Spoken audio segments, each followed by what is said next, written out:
Can you tell us a little bit about the book? We'll tell you a lot more about the book, a lot in the discussion. But the book is dedicated to Mrs. Esther Ananthamurthy. She was extremely supportive during the whole time we did the recordings with your Ananthamurthy. So it is very special that she's here with us this afternoon and released the book for us. Thank you, Auntie. Can I help, Tira? Do you remember?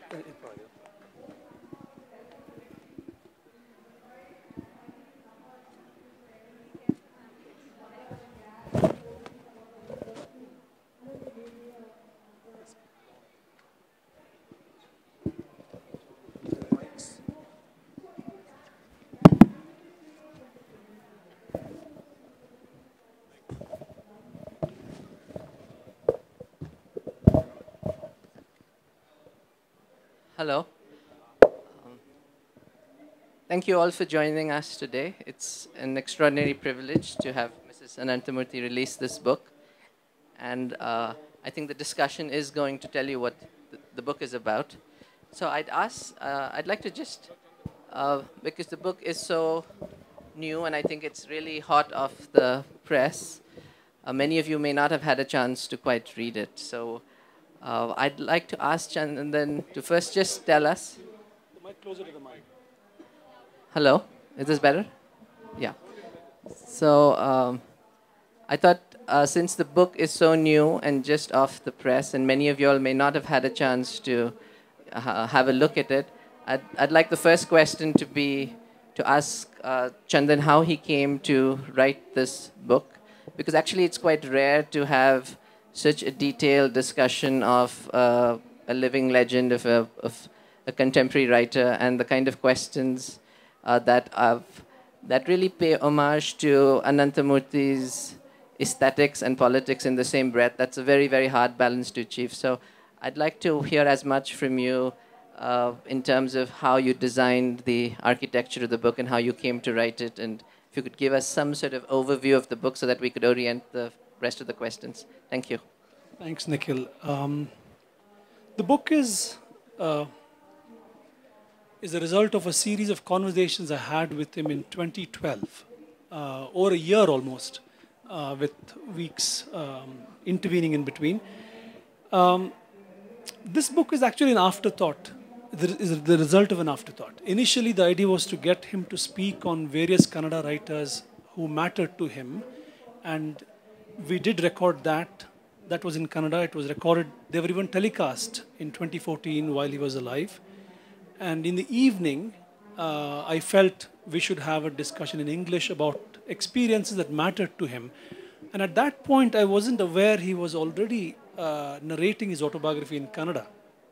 So as far as I was concerned, an autobiography didn't exist, and I felt something like the document was necessary. And in thinking about this book, I did conceive of it broadly, very broadly, as an autobiography, not as a strict chronicle of what happened when, as much as a chronicle of ideas that evolved in him and that mattered to him in this extremely rich and engaged life that he lived. Yeah, so I cannot recommend the book highly enough because it's very vivid, it's very visual. It tells us in great detail about what it is to craft a kind of intellectual life, an intellectual sort of subjectivity, and in a way that was so consistent over so many decades. So both a solitary sort of quest, but also a very, I think one of the richnesses of the book is this sort of, it's kind of literary ethnography of a very high caliber. So one gets a vivid sense of university life, of all the literary clubs, and one feels it all come alive from all the way from the 60s. And in very specific pockets, so Mysore figures very prominently. And this is actually a kind of writing that we don't get in India. We just have a broad sense of a few big names, a few big writers, but we don't get a sense of that very dense milieu. So I think this book really, does that very admirably. Thank you, Nikhil. So to go on to then maybe some of the themes of the book, I think maybe I could ask you that, because he does talk about growing up, he's a sort of Madhva Brahmin, and there's that sort of strand of it too. And that notion of the spiritual or the traditional, as he conceived it, is something that stayed for a very long time, even though it went through many mutations. So can you just chart for us that trajectory? I know it's a long, complex life, but as much as you can do justice, the idea of the traditional, the spiritual. It is difficult to answer briefly in the time that we have. Yeah, he grew up in a Madhva household in Agrahara near Tirthahalli. But the conversations make clear that even from his early childhood, he was clear that there was something wrong about caste insularity. And he will say at the end of the book that he's truly thankful that he had friends from so many castes and communities. And I think it has mattered to him in a very important way. And throughout he says, I did get my Sanskrit learning, but I did also have a chance to go to a government school, which is where I met friends from other communities, and that has mattered very much for him in terms of lifting him out of an insular world that may have made him, narrowed him down. And as you know, the samskara is an indictment of an uncritical and self-conscious attachment to orthodoxy of a caste kind, if you will, or a community sub-caste kind, if you will. And that was seen as a novel that, it's a complex novel, but that did emphasize the need for, living freely. I mean, each word is a difficult word, but living freely in the sense outside of pre-given sort of practices, rules, etc. But I don't think it was a frontal desire to detach oneself from tradition altogether and welcome the modern as if that was the only way out. It was an unresolved question. It resolved in a way, but it's not a final resolution. And I think you continue to see iterations of this engagement and leading him in different directions in his later works. I mean, Ghata Shraddha again tells you how stultifying it is for a widow, for a young woman growing up in a Brahmin household. Bharatipura is an interesting experiment where he's beginning to doubt the modernist himself. The modern reformer is himself put under doubt. And you're actually wondering if the grounds for reform, reform is necessary of caste and superstition and all these fetish objects of modern reformers, and we have seen it happen across Indian languages. But there's a deep skepticism about the grounds for seeking reform. Is democracy and individual liberty the best way to think about this? And rationalism, which reduced religion to superstition in many times. Was that the way to think about these things? You have a doubt creeping in there, and I think that doubt became more and more important. And I think I think his interest in Gandhi, which is a later interest in the 70s, I think is an interest that stemmed from this, continual interest in how does one relate to this thing called tradition.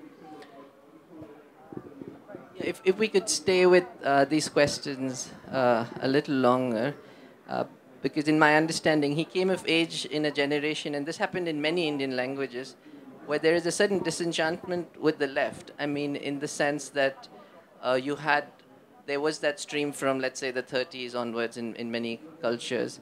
And by the 60s, that kind of very progressivist kind of writing where you were almost coerced into writing only a certain kind of narrative about a certain kind of labor felt inhibiting and constrictive, and he wanted to ask quote-unquote larger, more spiritual questions. And so even though there is a lot of affinity with that world, there is also a disillusionment with it. So could you take us through that?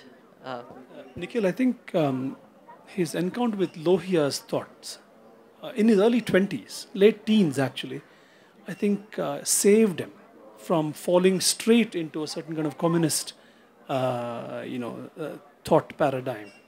Because Lohia, as we all know, cared equally for Indian languages, and the question of creativity in Indian languages is important for him. So while you think of economic equality, you're also thinking of equality on other registers, linguistic registers, caste registers. Question of religious equality also matters, and you think of the world really. So that I think, made him a certain kind of socialist, most certainly not a communist. I mean, but an interesting period in his own life that I feel has been not sufficiently explored in literary criticism that has studied him is this time in Birmingham when he did encounter the initial activities that have now come to be named as cultural studies. And he will talk about the classes he went to, the texts they read Marx seriously, and they read history, Hegel seriously. But this encounter with Marxism made history important for him. He could never forget history or society, but at the same time, it didn't quite exhaust, or Marx couldn't quite exhaust the space of understanding as far as India was concerned. And I would even venture to say Marx is important, he's right on so many counts, but how is he not right here? How is he not right there? Was almost a means of understanding the specificities of India, the singularities of India, so it's important. So he's never disrespectful of Marx, but he's always aware of the limitations of Marx. And so in his novels and his short stories, you'll find often a modern world outside and an actor with deep inner turmoil. And the inner turmoil is where you're putting the structure to scrutiny, as it were. And that is, opening up pathways that can't be reduced to history or structure. So if I could persist with this, because I think it is the heart of the project, I think, could you say still more about the very specific space that language has? And as we did talk a little bit before meeting here, and there are different kinds of nationalism. What would be a meaningful, if one dare say, the Kannada nationalism, or in what way is it overreaching and overclaiming? And to what extent is it something meaningful and worth fighting for, in terms of, filtered through his thought and ideas? The role of language, because he was such an extraordinarily self-reflective writer too, right? So, when you look at the history of Kannada activism, you can recognize two broad strands. There is a strand that is concerned about questions of identity. What is the place of Kannada people in this world, in Bangalore, in Karnataka, the primacy for Kannada language, which you could broadly construe as concerns relating to identity. And there's another strand that is concerned with the survival of the language and ensuring it remains a creative world. And it's very clear that Ananthamurthy was interested in the second more than the first. I mean, you can't completely separate the two, but if you read his writings on Kannada, there are many, he's interested in it outside of a concern with, how does it fare as an identity in relation to other languages. Although he's aware that English is powerful, Sanskrit was powerful in the past, and Kannada had to fight against it. But it's an interest in the fate of a language pitched on a plane that is not about social identity, as much as a life world that had to somehow sustain itself and carry on. And in this matter, there's no fixing this or that as essential Kannadaness. It's an open world, it's welcoming new elements and holding on to some elements. It's an open process. Yeah, so I think even if it may have weighed on his mind, the idea of, the place of Kannada in education, it didn't take the route of identity-related concerns. So the Bangalore renaming issue, it could be construed as, oh my God, this is another attempt at claiming Bangalore as a Kannada city. But I think when pushed, he would say, his initial explanation was, well, it was being branded as Bangalore, there's a corporate takeover attempt, and I wanted to somehow not let that happen. The other, I think, the serious response is, how do you think the capital city in relation to the hinterlands? So when you do have Kannadigas coming from rural Karnataka to Bangalore, out there to feel alienated, and that ought not to happen. And I think there was that concern. And again, the concern is not an identity concern. It's about how do you envision society where cities don't emerge as violent, hostile places. So maybe you could tell us then about his very unique view of education and what he imagined would be the apt education in the contemporary world and the sort of the cosmopolitan register, but also a strong sense of belonging. And do you want to, yeah. Thank you. You know, he spoke about the value of common schools for a long time, especially in the last, I think, 2 decades of his life. The idea, and he kept saying, if one thing we have to be grateful to the Nehruvian legacy, it is the idea that schools and hospitals ought not to be privatized. And it was not an economic question alone. Making schools places where children from all communities could go to is not an economic question as much as how do you expect the cruelties of caste to come down if students from all communities are not in the same classroom? There is that concern. And I think he is thankful for the fact that he himself had gone to one such school. But in a very, very fascinating way, and I think a figure that is not in fashion these days, Matthew Arnold, you will remember he pulls up Matthew Arnold's idea of what is required for one to be an educated person. You ought to know a classical language, you ought to know one's own language, you ought to know one foreign language, and you ought to know one other language of your choice. 4 languages to make for a rounded education. And I think it's very important. I mean, for him, the question of creativity, you know, and its possibilities in one's own language is very, very, very deep. So he, English writing in Indian writing in English, he's sort of welcoming, but he's not completely certain. It's able to, do justice to the experiential worlds here. So there is that thing too. And yes. So a last question before I open it out, and it's not really a question, but any further themes you felt you couldn't quite cover satisfactorily, and or if I could, alongside that, where you felt there were some hesitancies and he was troubled and you wanted to push him, but maybe not that day, and then you didn't get the chance to quite. Yeah. No, there was the latter possibility didn't emerge. He was quite happy to take on any questions. It's just that there were 12 days for these interviews and we had 12 hours and I had only this much I could cover in an hour each day. In hindsight, I feel, we don't discuss any of his works in the book. And I feel that is something I would have done if I had had more time. And in a strange way, I felt limited to the video recording format. And I could have explored the audio recording afterwards. And I didn't do that. And the 1 hour limit that I happened to have per day also proved to be a bit of a constraint. I remember there was a chapter here on a few friends. And I remembered that conversation. And I came out and I told Esther Auntie here, today we talked about his friends. And she asked, did you ask him about Nirmal Verma? And I didn't ask him about Nirmal Verma. And there was no other opportunity to do so. So there are some names missing and some books are, out to have been disfigured here. But otherwise, but I don't see it as an incomplete book, in any grand sense. Thank you very much. Thank you, Nikhil. We will take questions from the audience. Thank you.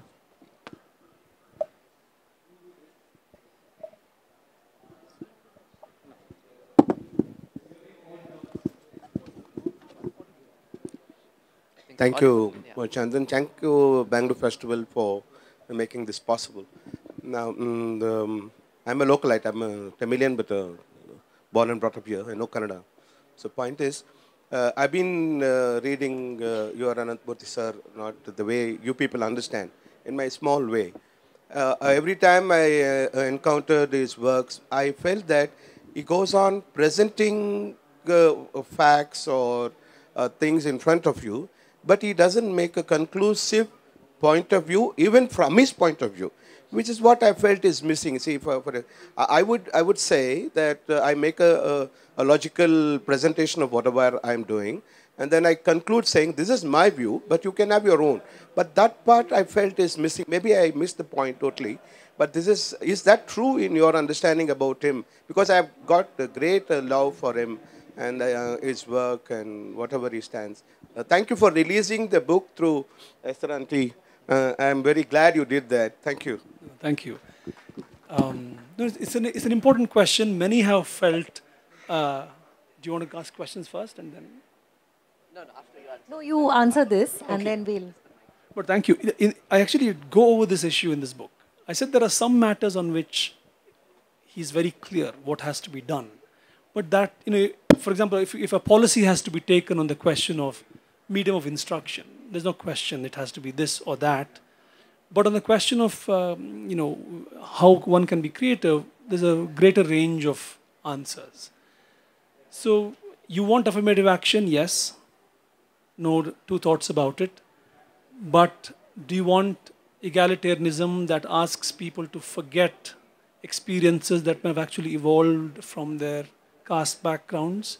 I mean, the question of, can you think of India's pluralism without a sense of appreciation for how different castes have brought in richness to that pluralism? So if you want to then say, oh, well, pluralism is a good value, then that doesn't mean then let's not have caste equality. It's a strange, it's a complex world, and you're trying to deal with it in a complex way. I would not see it as an evasion of wanting to have a view on something. I think he had views on a lot of things that were very clear, and it stayed steadfast. But on these questions, on experiences and how they have to matter, I think you're a bit more complex on these questions. But I think it was.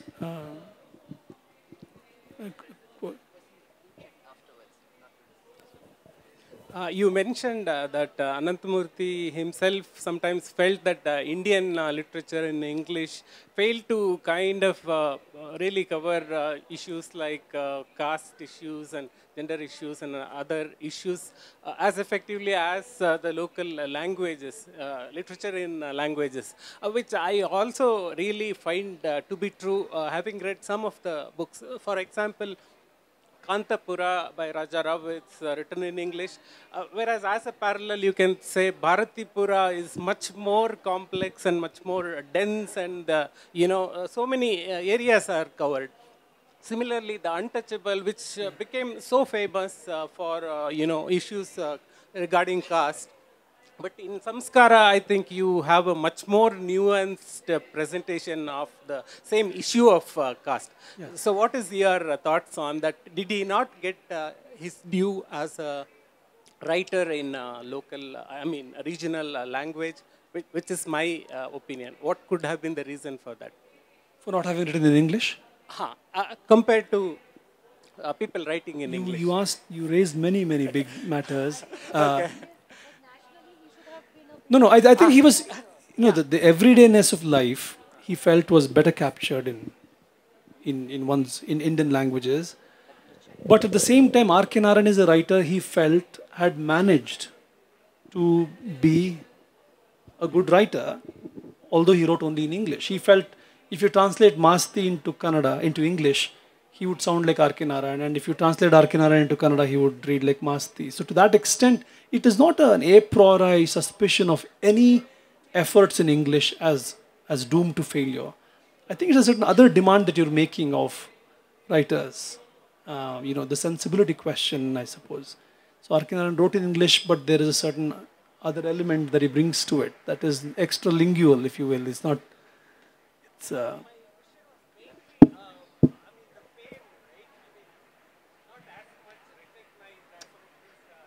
There are other questions. Other questions. Yeah, yes. Thank you. So we'll talk. Yeah.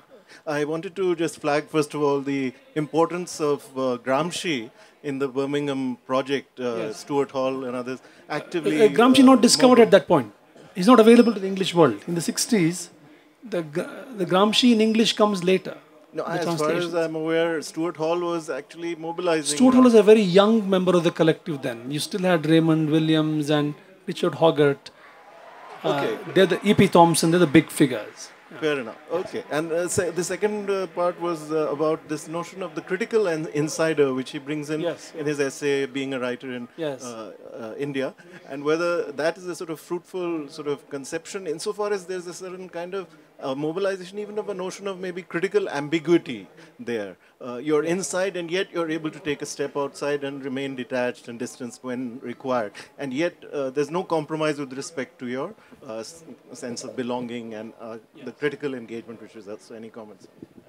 I think you're right. I think the phrase critical insight is something that he himself has used very often to describe other people's work and the way one needs to be as an engaged writer. Have we run out of time? Yeah, 1 minute. Finish this answer. So yeah, but then even that notion doesn't exhaust everything that is done. His Bava is an interesting novel. The fourth novel of his, the question of an outside-inside is not there. It is it's a setting aside of history actually for the first time that you find in his fictional work. It is just a reflection on what Bava, as being and belonging, what that process might be. And Judith Kroll, the translator, says he's actually finding a Jaina conception of rebirth useful in thinking of Bava there. And yeah. Okay, make it very Professor Kazin was a turning point for Kuvempu's life. Yes. Who is for your Ananthamurthy? I don't think there was a cousins-like figure in this case. I mean, he was studying English and writing in Kannada at the same time. And it is true that, I mean, in his here he does talk about how when in England, his PhD advisor did ask him to write a novel in Kannada, but I don't think it's a cousins-like discouragement. Don't ever write in English, stick to Kannada. It's not that sort of an encounter.